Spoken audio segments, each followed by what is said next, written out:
ఏంటంటే డబ్ల్యూహెచ్ఓ కానీ ఓఐఈ అంటే మనకి డబ్ల్యూహెచ్ఓ అంటే వరల్డ్ హెల్త్ ఆర్గనైజేషన్ అది రిలేటెడ్ టు పబ్లిక్ హెల్త్. ఓఐఈ అని ఉంటుంది అంటే ఆఫీస్ ఆఫ్ ఇంటర్నేషనల్ డిసెపిజూటిక్స్ అని చెప్పి ఇది కామన్గా ఏంటంటే world organisation for animal health. Okay.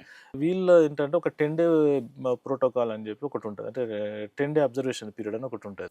Dog 2 రకాలే సార్. ఒకటి అయితే ఇన్ఫెక్టెడ్ డాగ్ లేకపోతే నార్మల్ డాగ్. అంటే డాగ్ రేబిస్ ఉందా లేదా రెండే. వైరస్ ఉండి క్యారియర్గా ఉండటం అనేది ఉండదు. ఇప్పుడు సరే నార్మల్గా కనపడుతుంది దీనికి రేబీస్ ఉండే అవకాశం ఉందంటే ఒక కండిషన్లో ఉంటుంది. ఏది క్లినికల్ సైన్స్ అంటే దానికి రేబీస్ అటాక్ అయిన తర్వాత క్లినికల్ సైన్స్ చూపించడానికి అంటే దాని రేబిడ్ సిమ్టమ్స్ చూపించడానికి ముందు 2 నుంచి 3 రోజుల ముందు దాని సలైవాలో వైరస్ ఉండే అవకాశం ఉంటుంది. సో మనం ఏంటంటే జనరల్గా ఒక డాగ్ బైట్ అయింది. డాగ్ బైట్ అయిన తర్వాత ఆ డాగ్ని మనం 10 డేస్ అబ్జర్వ్ చేయాలి. ఎందుకంటే ఒకవేళ అది కరిచే టైంకి దానికి రేబీస్ ఉందనుకోండి అది నెక్స్ట్ 3 to 4 డేస్ కన్నా ఎక్కువ బ్రతికే అవకాశాలు లేదు.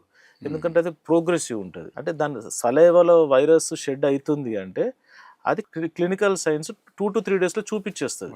వైరస్ సలైవాలో ఉండి మనల్ని కరిచి క్లినికల్ సైన్స్ చూపించకుండా ఉండే అవకాశం లేదు. కాబట్టి మనం ఏంటంటే ప్రికాషనరీగా డాగ్ బైట్ అయిన రోజు ఒక వ్యాక్సిన్ తీసుకోవడం మంచిది.